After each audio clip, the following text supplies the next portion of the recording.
Suspect करते हैं उनकी वजह से हो रहा है या फिर क्यों हो रहा है, होता होगा, मुझे नहीं पता। फिर क्या हुआ, आज से 2 से 3 दिन पहले जब मैं सो रहा था रात को, तब क्या हुआ, रात को लगभग 4 बज रहे थे और मेरी एकदम से नींद उड़ गई। और जब मेरी एकदम से नींद उड़ी तो मैं बैठने के लिए जैसे ही मैंने अपना ये वाला हाथ ऐसे किया ना, तो भाई इसने काम ही नहीं किया। ये यूं हो गया था, यूं इस तरीके से, मतलब जैसे कि इसको लकवा मार गया हो, जैसे कि ये पैरालाइज हो गया हो। फिर मैं एकदम से जैसे तैसे करके बैठा हुआ और फिर मैं डर गया बहुत बुरी तरीके से। फिर मैंने इस हाथ को ऐसे हिलाया, बहुत तेजी से हिलाने की कोशिश की, मतलब इस वाले हाथ को बहुत तेजी से हिलाया, ऐसे किया, भाई ये ठीक ही ना है। मतलब मैं दूसरे हाथ से इसको ऐसे पकड़ के हिला रहा हूँ, लेकिन ये काम ही नहीं कर रही है। सारी उंगलियां, ये अंगूठा, ये बस ऐसे ही लटक गया था। फिर 2 से 3 मिनट तक भाई मैं पसीने पसीने हो गया। और फिर मैंने हिलाया, मतलब उस पर बिस्तर पे मारा, यूं यूं किया, तब जाके धीरे धीरे धीरे धीरे फिर से इसने काम करना शुरू किया। लेकिन तब भी मैंने इतना दिमाग में जोर नहीं डाला। मैंने कहा यार क्या पता रात को गलत पोस्चर के अंदर मैं सो गया हूँगा, इस वजह से कोई नस दब गई होगी और उस वजह से मैं भी ये सुन हो गया होगा, और अब तो ठीक है ना यार, क्या दिक्कत है। फिर क्या हुआ, आज सुबह जब मैं उठा तब मैंने देखा यार कि मेरा हाथ तो ठीक है, लेकिन मेरा ये वाला जो लेग है, ये इसके यहाँ पर इस जगह पे देखो गाइस, इस जगह पे और एक पैर की अंगुली, ये दोनों सुन्न हो रखी थी। मुझे लगा क्या पता फिर से वैसा ही हुआ होगा, गलत पोस्चर की वजह से हो गई होगी। फिर मैं उठा, चला, थोड़ी बहुत एक्सरसाइज भी की, लेकिन तब भी वो वैसा का वैसा ही, वो हल्का सा सुन्नपन यहाँ पे रह ही रहा था, अंगुली में भी था। तो भाई मैं डर गया। मैंने कहा यार भाई कहीं ये पैरालाइज तो नहीं हो रहा है, मतलब ये क्यों हो रहा है, और कुछ अगर होना ही था तो कुछ देर रहता तो समझ आता, लेकिन ये रेगुलर क्यों हो रहा है। फिर मैं गया सीधा डॉक्टर के पास में, डॉक्टर को मैंने दिखाया, सारी बात बताई जो जो मेरे साथ हुआ। तो फिर उन्होंने मुझे बताया कि भाई आपके साथ में ऐसा क्यों हो रहा है। फिर मुझे उन्होंने कहा कि ये सब हो रहा है आपके फ़ोन की वजह से, जो आप फ़ोन इस्तेमाल में ले रहे हो ना, इसकी वजह से ये सारी चीज़ें हो रही है। मैंने कहा यार इसकी वजह से कैसे। तो फिर मुझे पता पड़ा कि मैं इतने सालों से अपने फ़ोन को यूँ देख रहा था, अपन फ़ोन ऐसे देखते ना, ऐसे करके। इस छोटे से मोबाइल फोन का असर इतना बड़ा है कि ये लाखों करोड़ों बच्चों की ब्रेन की केमिस्ट्री को बदल रहा है। 3 साल का लड़का तब तक खाना नहीं खाता जब तक उसकी मम्मी फोन पर कार्टून लगाकर नहीं दे देती। कितने घरों की आखिर यही कहानी है। ये वाला केस तो इतना खौफनाक है कि आपका दिल दहल जाएगा। बच्चा 5 साल का हो गया फिर भी ढंग से बोलना नहीं सीखा, क्योंकि उसके माँ बाप पूरे दिन काम में बिजी रहते हैं। बच्चे के लिए समय नहीं होता तो बच्चा दिन भर टीवी देखता रहता है। इस क्रिटिकल सोशल इंटरेक्शन की कमी की वजह से developmental delays, virtual autism, language issues, obesity, myopia, इतना सब देखने को मिल रहा है। आज के दिन बच्चे बाहर खेलने के लिए जितना समय निकालते हैं वो जेल में बंद कैदियों से भी कम होता है। बहुत से लोग फोन का इस्तेमाल एस्केपिज्म के तौर पर डेली लाइफ में रिलीफ पाने के लिए कर रहे हैं, ठीक वैसे ही जैसे लोग अल्कोहल और सिगरेट का इस्तेमाल करते हैं। स्क्रीन ने इस लेवल का हिप्नोटाइज कर दिया कि माँ खांसते खांसते बच्चों के सामने मर रही है, लेकिन बच्चों की आंखें टीवी से नहीं हट रही। ऐसा रिएक्शन किसी ड्रग एडिक्ट के रिएक्शन से ज्यादा अलग नहीं है। Guys welcome to my new blog. और ये ब्लॉग वेरी सीरियस ब्लॉग है। ये ब्लॉग हर किसी के लिए है, चाहे आप कितने भी साल के क्यों ना हो। ये ब्लॉग बहुत ही सीरियस ब्लॉग है। आप प्लीज इस ब्लॉग को लास्ट तक देखें तो समझ में आएगा क्या चल रहा है। देखिए हम रोजमर्रा की जिंदगी में हर दिन phone, TV, laptop, tab use कर रहे हैं, हर कोई यूज कर रहा है। लेकिन आज से 4 दिन पहले या 5 दिन पहले, शायद मुझे एग्जैक्टली डेट याद नहीं है, ध्रुव राठे जी जो बहुत बड़े यूट्यूबर हैं, उन्होंने एक वीडियो बनाया था फोन के ऊपर कि फोन कितना खराब है। आज मैंने देखा मिस्टर इंडियन हैकर का वीडियो, उसने फोन का ही जिक्र किया। उस मिस्टर इंडियन हैकर ने भी फोन का ही जिक्र किया कि फोन कितना हार्मफुल है, कितना हार्मफुल है उसने बताया। भाई फोन की वजह से उसका जो शरीर का जो गेस्चर पोस्चर जो होता है उसका ऐसे हो गया। क्योंकि फोन हम कैसे चलाते हैं, फोन हम ऐसे चलाते हैं, देखो ऐसा, ऐसे देखते हैं ना, ऐसे देखते हैं फोन, ऐसे देखते हैं। और इसके वजह से उसका क्या हुआ कि जो गर्दन का जो पैनल होता है, रीढ़ की जो हड्डी होता है, वो बैंड हो गया, टेढ़ा हो गया। और टेढ़ा होने के बाद रीढ़ की हड्डी में क्या होता है, कुछ कुछ पतली पतली नसें होती है जो सर्कुलेट होता रहता है। और भाई वो नसें दब गई। अब पैरालाइज जो होता है, लकवा का स्थिति उसके हाथ में बनने लगा। भाई आप उनको वीडियो देखिए फिर समझ में आएगा। लकवा का हाथ बनने लगा। ये तो ठीक है, लेकिन पता है फोन कितना खराब है, इससे ज्यादा खराब है फोन। अब बोलेगा तू तो यूज करता है यार, सब लोग यूज करते हैं। भाई साहब कुछ चीजें तुरंत रिस्पॉन्स नहीं करता है। जैसे कोई इंसान अगर गुटखा खाता है तो क्या तुरंत मर जाता है? नहीं ना। अगर तुरंत मरने लगे तो कोई गुटखा खाएगा? नहीं ना। ये एग्जाम्पल है। उसी तरह अभी जो हमारा जो जनरेशन है, जिस तरह से लोग अभी हैं, भाई साहब इसका रिएक्शन 10-15 साल बाद देखने को बहुत बुरा मिलने वाला है। आज दुनिया के तकरीबन हर इंसान यार, हर इंसान, मैं ट्रेनर हूं, मुझे पता है, हम हर बार जब मैं ट्रेनिंग में बैठता हूं तो मुझे यही चीज सिखाया जाता है, समझे।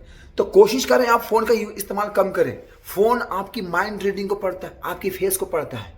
आप एक चीज याद कीजिए, जब आप कुछ मन में सोचते हैं एग्जैक्टली फोन में वही चीज चलते रहता है। तो उसे कैसे पता कि आप ये सोच रहे हैं, है ना। आप सर्च, एक एग्जांपल है, आप क्या करें कि आप कुछ सर्च ना करें ना, टाइप मत करें, बोले मत, आप सिर्फ मन में सोचिए। 2 से 4 मिनट के अंदर वो चीज आपके डिस्प्ले पे आने शुरू हो जाएंगे। करेक्ट। फोन को कैसे पता? कैसे पता? इस फोन में से बहुत सारा रेडिएशन निकलता है, बहुत रेडिएशन निकलता है, इतना ना कि आपको एकदम तबाह कर देगा। खैर हमारा दिमाग बड़ा हो गया है, हमारा शरीर ग्रोथ हो चुका है, तो कोई ज्यादा ये नहीं है, लेकिन होगा। यंग लोगों के लिए दिक्कत क्यों नहीं है? क्योंकि यंग लोगों के पास अभी मुश्किल से 5 या 6 साल पहले फोन आया है या 10 साल पहले फोन आया है। बच्चों के लिए सबसे ज्यादा हार्मफुल है। क्यों? क्योंकि बच्चा पैदा होते के साथ हाथ में फोन पकड़ता है, बाप का उंगली बाद में पकड़ता है, पहले फोन पकड़ता है। सही बता रहा हूं मैं। और वैसे माँ बाप, बच्चा रो रहा है, फोन पकड़ा तो चुप। भाई साहब, आपकी जो पूरी जो जनरेशन है ना, जो आगे आपका बच्चा बड़ा होने वाला है, पूरी जनरेशन अंधकार में है। अंधकार समझते हैं आप? मान लीजिए, एक एग्जांपल दे रहा हूं, मान लीजिए कि किसी का बाप वर्कर है, बहुत कम पैसे कमाता है, ठीक ना? उसका एक बेटा जन्म लिया, तो बेटे इसका उम्मीद करेगा कि बेटा बड़ा होगा, पढ़ेगा लिखेगा, करेक्ट, पढ़ेगा लिखेगा और बड़ा होकर कुछ अच्छा काम करेगा, एटलीस्ट गरीबी से वो हटेगा। लेकिन अब क्या हुआ कि बच्चा बड़ा हो रहा था, 0 से 5 साल के बीच में है, और उसको फोन को इतना एडिक्ट हो गया कि वो बिना फोन के खा नहीं रहा, पी नहीं रहा, सो नहीं रहा है, कुछ नहीं कर रहा। अब उसका दिमाग डेवलप होगा ही नहीं। जब उसका दिमाग डेवलप नहीं होगा जनाब, तो पढ़ेगा लिखेगा कैसे? और जब बड़ा होगा तो क्या करेगा? फोन सबसे पहले आपकी सुनने की क्षमता को खत्म कर देता है। फोन आपकी समझने की क्षमता को खत्म कर देता है। फोन आपके दिमाग को डाइवर्ट कर देता है। आप सोच नहीं सकते कुछ बढ़िया। मैं इस वीडियो के माध्यम से यह बताना चाह रहा हूं कि अभी से अवेयर हो जाएं। अभी से आप अपने बच्चों को, जिंदगी को बचा लें। मुझे नहीं पता ये वीडियो कहां तक जाएगा, लेकिन जितने भी लोग देख रहे हैं प्लीज बचा ले, नहीं तो आने वाला आगे का 20 साल जो है वो इससे ज्यादा दर्दनाक होने वाला है। इतना दर्दनाक कि आप कहिएगा कि कोई मुझे गाइडलाइन करने वाला क्यों नहीं मिला। और सारे यूट्यूबर लोग, मैं बता रहा हूं, सब के सब यूट्यूबर लोग इस पर वीडियोस बना रहे हैं, व्यूज के लिए नहीं, सब्सक्राइबर के लिए नहीं, क्योंकि उनको रियलाइज हो गया है क्योंकि हमसे ज्यादा आप फोन पर नहीं रहते होंगे, क्योंकि हम कोई चीज रिसर्च भी करते हैं तो फोन पर ही देखते हैं, है ना? हमारे पास 2 फोन होता है, एक लैपटॉप भी होता है, कभी कभी टीवी भी देखना होता है, क्योंकि हम रिसर्च कर रहे होते हैं, हमारा काम है वो। हम कहां देखने जाएंगे? तो रिसर्च करना है, लिखना है, चाहे एआई करना है, कुछ भी करना है, तो हम फोन पे ही करते हैं, हमारा काम है। लेकिन हम भी ज्यादा नहीं रहते, हमारा शूटिंग करने का भी टाइम होता है, एडिटिंग करने का भी टाइम होता है। हम कंटिन्यू घंटों बैठ कर नहीं देखते रहते। जैसे अभी वीडियो शूट कर रहा हूं तो मुश्किल से आधा घंटा शूट करूंगा, फिर कम, अब फिर रात में फोन देखूंगा, बीच में कोई फोन नहीं देखूंगा मैं। तो सबका अलग अलग चीज होता है। मैं आपसे हम्बल रिक्वेस्ट कर रहा हूं कि आप अपने आने वाले जनरेशन को बचा लें। आपके अलावा कोई नहीं बचा पाएगा। वो जो बच्चे गेम खेल रहे हैं, वो बच्चे जो कार्टून देख रहे हैं, वो बच्चे जो म्यूजिक देख रहे हैं, वो बच्चे जो बिना फोन के खाना तक नहीं खाते, वो बच्चे जो जिसका फोन छीन लेने पर रोते हैं, वो एक तरह से बीमार हो चुके हैं। उनका दिमाग खराब होने के कगार पर हो चुका है। कोई जरूरी नहीं है कि बच्चा नशा करेगा तभी बिगड़ेगा। कोई जरूरी नहीं है कि बेटा सिगरेट पिएगा तभी खराब होगा। अब सिगरेट, दारू, शराब या ड्रग्स से सबसे ज्यादा खराब फोन हो चुका है। वही फोन जिसमें आप ये वीडियो देख रहे हैं। सो प्लीज आप सबसे हम्बल रिक्वेस्ट है कि आप अपने बच्चों को फोन से कोशिश करें जितना दूर रख सकें। ये एक बार में नहीं होगा, लेकिन आपको करना पड़ेगा अपने बच्चे के फ्यूचर के लिए, अपने बच्चे के हेल्थ के लिए। समझे? ये सिर्फ आपके हाथ में है। तो चलिए इस वीडियो में इतना ही, मिलते हैं आगे। जय हिंद, जय भारत। प्लीज वीडियो अच्छी लगे तो चैनल को लाइक कर दो, सब्सक्राइब कर दो, शेयर करना बिल्कुल ना भूलो, क्योंकि ये वीडियो बहुत इंपॉर्टेंट वीडियो है। बता रहा हूँ मैं जब देखता हूँ ना यार इस वीडियो को, जैसे अभी ये क्या बोलते हैं कि मिस्टर इंडिया हैकर का वीडियो देखा, भाई साहब मुझे बड़ा तकलीफ हुआ यार।